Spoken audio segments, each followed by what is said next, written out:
let's bring all our panelists back for some Q&A. And before we get started, I will point to the microphone right there. If you've got a question, please come to the microphone, mainly so that we can hear you and everybody else in the room can hear you. So we'll wait for everybody to come back up.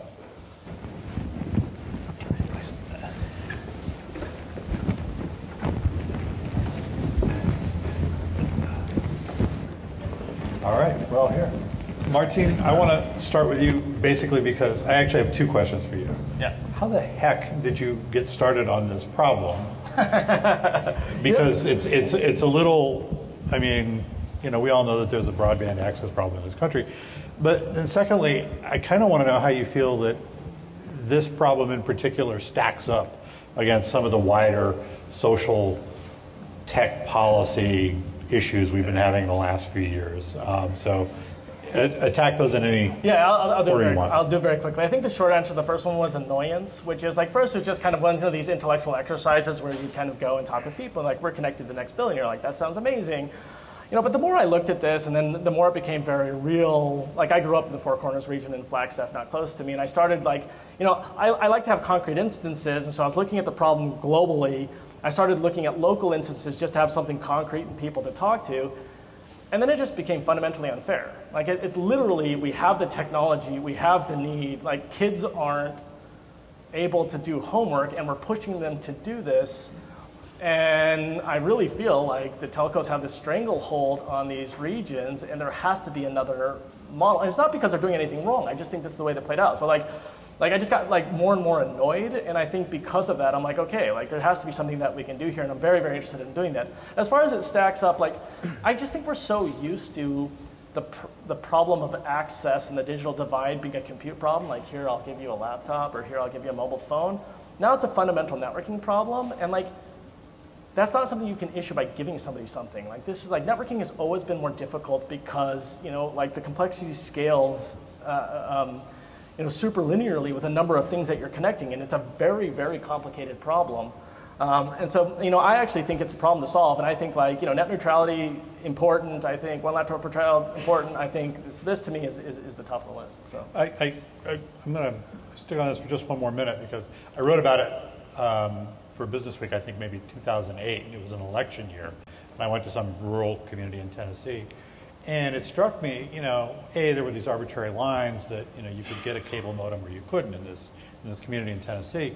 But it was also an election year, and that was the year that everybody, all the candidates were putting out their speeches on YouTube for the first time. And, you know, we all know how that evolved since then.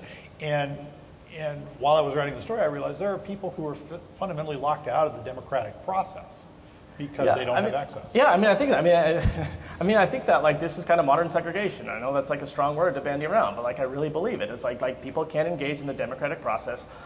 I don't think they can engage in modern education. And again, like we've always, I think from the compute side, said we're going to throw devices at them. And I really believe that this is a locked up last mile problem. So no, I agree. Okay, that's cool.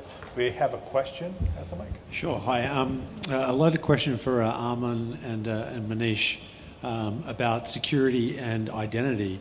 Any comments about SPIFFE and how it relates to that space? We should probably describe what SPIFFE is as well, I guess. No. Yes, please. Sure. You want to take it first? Sure. If you will, I'm very intimately familiar with SPIFFE. First, so by the way, SPIFFE is a community. Hello. There you go. Hopefully better. All right, so SPIFFE is a community that is currently, as we speak, building. A lot of companies are basically putting their representatives in it. In fact, first meeting of SPIFFE happened at Netflix. The problem they're basically trying to solve is trying to give an identity to everything, including, in fact, actually also is very much applicable to networking space as well, because network devices talk to each other. And I think the problem has been that there has not been a very sort of concentrated effort to come up with a uniform way of identifying endpoints. So SPIFFE is, yes, a good start. I don't know about others, but I think Netflix at this point is not very actively engaged with those people, but I know precisely everybody, like on that team. The reason we were not is because we already passed that point before they started, Spiffy folks started. So our identity internally at Netflix was already established, and the systems were running. But amazing concept, very necessary. Yeah, I'll just add a little bit to that, which is, I think what it's really trying to do is bring a little bit of framing and standardization around effectively mutual TLS, and saying, is there a set of conventions around how we manage metadata and common names and federation across sort of different trust realms. But at the heart of it, all of the technology we sort of need, it's all X509, it's all PKI, it's all mutual TLS. A lot of it's there, it's just sort of giving a little more form and convention to it. And I think the Netflix folks are far enough down the road where it's like, we have our own convention.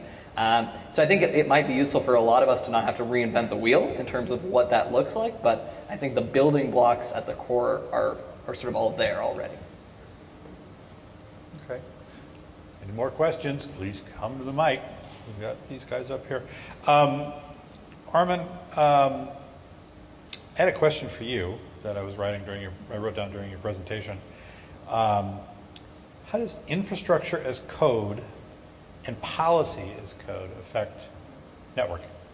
Yeah, that's I think it's a perfect match to sort of the sessions we got in the morning, which was really the first few sessions were all about intent-based networking and basically network verification, which sort of, if we translate that a little bit to kind of the lingo that kind of the ops folks are using in the app space, ends up mapping pretty well to sort of infrastructure as code and policy as code, which is effectively the intentions we're talking about are sort of infrastructure as code that we want to version and have live in these sort of systems of truth, like a version control system, and translate from this high-level intent, the sort of codified view of the world, into the low-level sort of assembly of what our switches should actually be doing.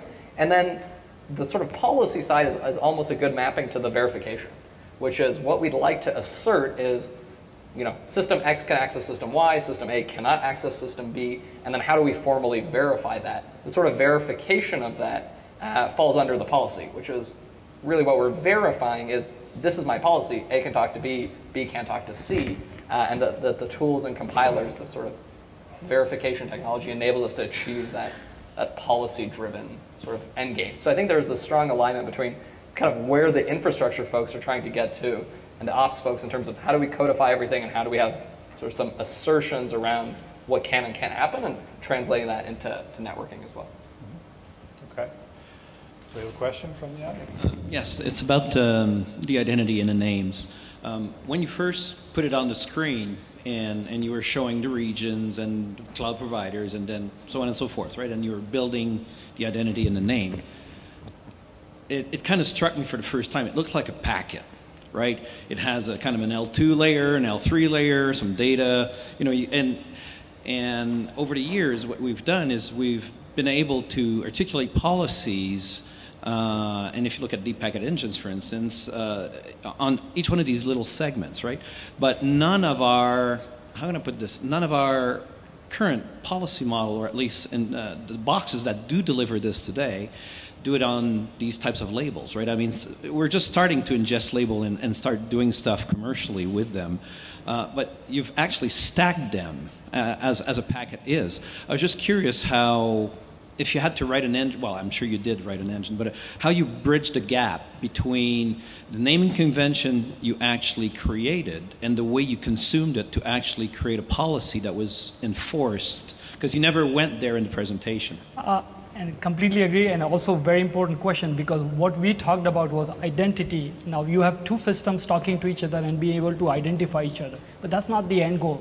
End goal is to actually make the last decision whether I want to have this particular identity who's calling me perform a given operation. So that's the authorization part. Now, yes, in my presentation, if the identity looked like stacked version of maybe like the data center and VM and the container, that's actually not necessarily true. There could be multiple dimensions to anything. So for example, if even in case of user, if I'm a user internally in my Netflix ecosystem, I'm identified by my username. But then username is just one aspect of me. There are so many other things about me, about my organization unit, about my management chain. There are a lot of things that somebody could write a policy against. So in fact, I was just going to plug this.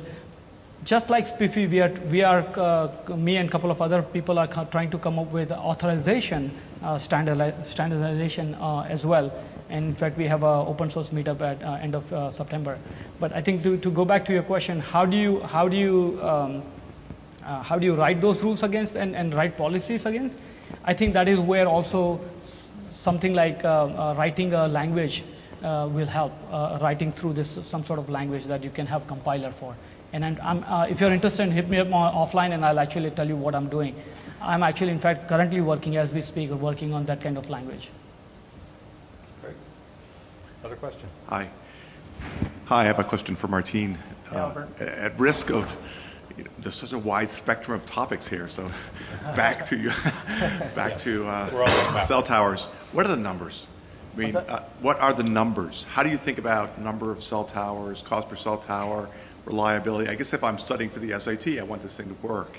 So what is the sort of big model for doing this, say, in the U.S.? Yeah. How many? Right. How many cell towers? What is the reliability target for the cell tower? Yeah. What is the financial model? Even rough. Yeah. No, I think that's a great question. So, I work backwards from 23 million people. I mean, right now the current target is about 50 Native American reservations, which is like a small subset of that. And for every locale, you'd say from 1 to 10 towers roughly. But no matter what numbers I give to you now, they're all going to be more than a single entity can do, given the economics of the model. You can't make this solvent. I've tried, man. Like, well, I can't. I mean, maybe somebody will, and maybe it'll be satellites, maybe it'll be Loon, maybe it'll something else. But if you want to provide connectivity tomorrow, it has to be kind of an organic adoption model. And so I think the real innovation, let's assume you solve spectrum, I think the real innovation is capacity building and enablement for the local institution. So you really have to shrink wrap and train.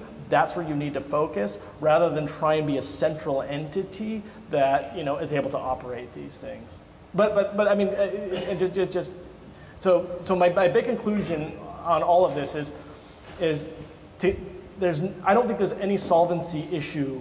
I don't think there's any potential solvency model at all, no matter how far you drop the CapEx anyway. So I really do think that it has to be a distributed model or an organic model. From a CapEx or from an OpEx standpoint? I think the OpEx dwarfs the CapEx very quickly. I mean, this is very much an OpEx issue, 100%. It's a backhaul and an OpEx issue. So, the two of the key insights are the fiber infrastructure exists, and because I believe this is a public good, you're serving people without a lot of money, that is actually subsidized. So we subsidize the backhaul already. So the question is how do you get from the person to the backhaul and get that operated? So the OpEx one, that's the unknown, and I think that is going to be through local training. But I think it really is OpEx is the. I mean, I think that's the ongoing variable cost. I mean, there's no single dollar amount. I mean, you just give me a time range and multiply it by something. It's a great question. One question I had about it was about the reservations. Is there organizationally or fundamentally a reason that you chose to work on reservations? It would work, I presume, in a small rural community as well, too, correct? Yeah. I mean, I don't want to dominate the conversation. So just very quickly. So first one, they're just so underrepresented and underserved, but they actually do have very good fiber infrastructure. So it's like the most acute point of this. Like there's not a lot of WISPs that work in them. They do have the fiber infrastructure, but they're so tremendously underserved.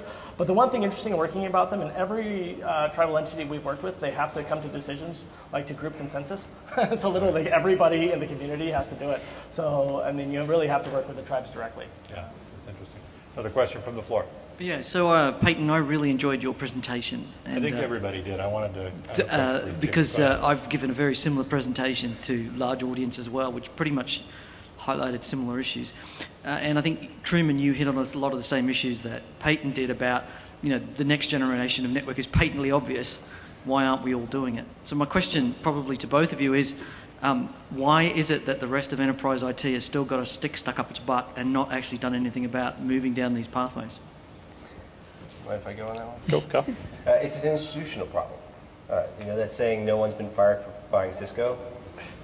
So we've created an environment where instead of being incentivized to go out and to develop and build new things, we've been incentivized to consume things. And we look for those companies to provide us the solutions versus going out and building them. So there are IT departments where people are wholly incentivized to go get their CCIE, CCNP, and just continue to move down that path. And they feel as if they're never going to get laid off, or that they'll continue to create value in that way.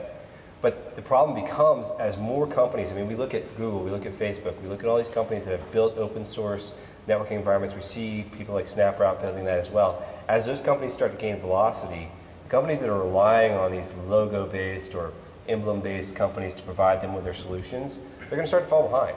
Because again, those ecosystems are around do as little work as possible and get as much money for it, not do all this great work and then share it, which is what the open source community is about. Yeah.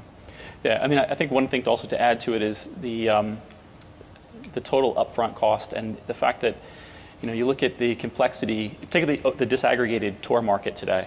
You know, if you have the right staff, you're able to do this and grab some pieces of the right code, you know, go out and get some white box switches, ONI boot them, and you have an up and running system. I think if you look at, you know, traditional enterprises, I'm not sure they all have the right staff, the right DNA at this point to do it. It looks complex when you look at it from an outside world. I think the way you simplified it made it more palatable. But if you actually look at the, you know, the pieces of grabbing, you know, this particular, I know, do I choose SnapRoute, or do I use RT-Brick, or do I use, you know, Open Network Linux? I mean, there's a bunch of variety in this area. I think being able to distill it and have a very clear message as to how to consume it would be very helpful. And then other enterprises, I'm sure, would start to copy and, you know, find a way to migrate to this new approach. And also actually building out the communities that share. You know, if we even think about open source software, it took a very long time for people to start to adopt and trust and to begin to contribute back. You're going to see the same sort of evolution in networking as well. People are going to have to get confident around it, they're going to have to be able to understand it, and then they're going to have to be able to develop and recontribute, and that's when that sort of all comes together. I think just one other thing to add is I think the message was incorrect from some parts of the open source world, saying that this is just a cheaper solution, because, you know, for some people they look at it like, well, if that switch was $10,000 cheaper, would it actually affect my business? Maybe the answer is no. And so, you know, looking at moving this way, if you're only purchasing 500 switches a year, it might not actually look that appealing. But if you flip it and you say the value proposition is actually about being able to control your own destiny as opposed to just purely a CapEx play, I think it makes a lot more sense. Another question? Yeah, I guess I think I have more of a comment than a question. And listening to these presentations, I think you guys are dramatically underestimating the difficulty getting software right. That, you know, this notion of code as infrastructure, you know, I hope that you get on an airplane and the pilot comes on and says, think of flying as code. I wrote it myself.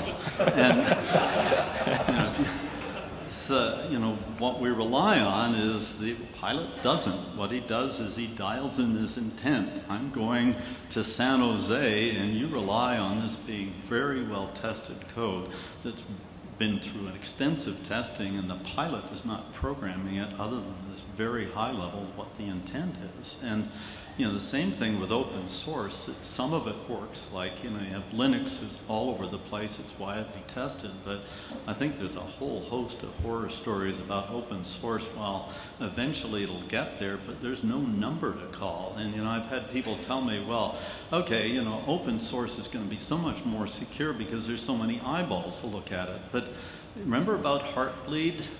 You know, this is the most security-sensitive piece of software in the entire known universe. Critical security bugs sat in that code, open source code, for 12 years before Google people, or I think it was 12 years, 10 years or something or other, before Google people identified this as Google researchers. And I think that, you know, even, you know, Peyton, your notion that the network ecosystem is going away. I mean, maybe I'm being defensive here, but I was involved in Arista Networks, and, you know, I hated the amount of time that we spent trying to get PHYs to behave the way their specs were called for, and, you know, customers calling up to deal with problems, and we had to be the number that got called. I can go out very simply and say I need TCP, I need several other management protocols. I even can do HTTP live streaming stats, so I don't have to worry about SNMP. I can do all that and test that in a very, very constrained environment, and I can say, here's the box. I can't do that with Arista. Arista has a box that's wide open. They're trying to satisfy so many different things. And yes, you guys do a lot. Everybody does a lot of Q&A. They have a lot of testing from their customers. But it's not really my needs again. I'm using what they're providing. You're right. There is going to be a step up where people are going to start to wonder about this. But we've already seen it. You've got Open Compute that includes the networking function at Facebook. You do have companies that are actually already profitable selling an open source environment where they're providing some hand-holding, but what they're trying to create is an ecosystem where people share. And really, when I look at the hardware, the hardware that Arista is selling is nothing more than what I can get from EdgeCore or from Celestica or Axion. So if I can get the same hardware, I've already taken that out of the equation. I'm using the same chipset. So really, for me, it's about coding software that does what I need it to do, or finding a community that can help me do that. But isn't there a bogus aspect to, we take this notion, we got commodity servers, and now we say, well, we can have commodity networking. Well, I build software where if a server fails in milliseconds, it's running on a different server, and human beings don't even notice. I don't know how to build a network where you have switch failures that interfere with other switches because they're all connected together, they're all talking to each other. So this is, I think when you talk about network problems, it's more equivalent if you raise it to the application level.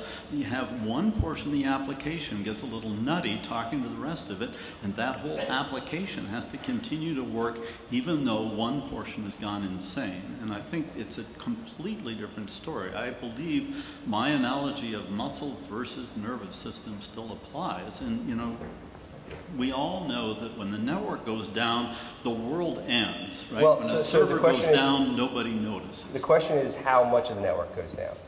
You want the thing that fails to fail quickly, and you want to be able to recover somewhere else in the network.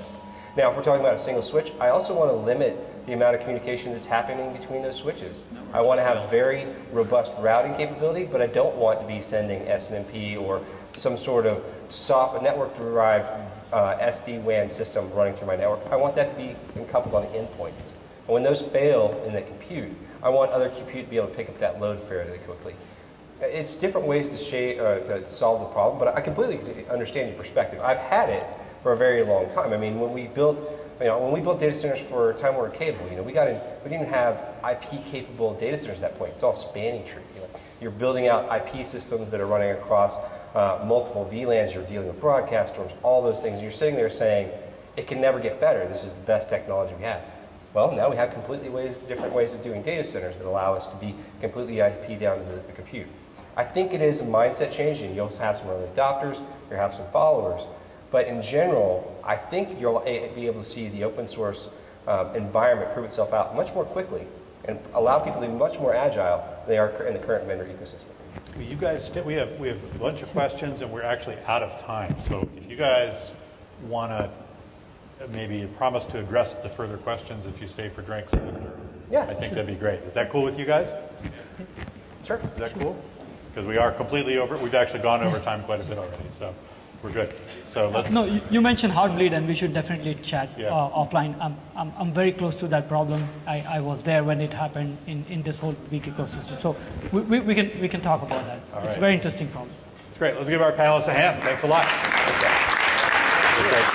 a lot. I appreciate it.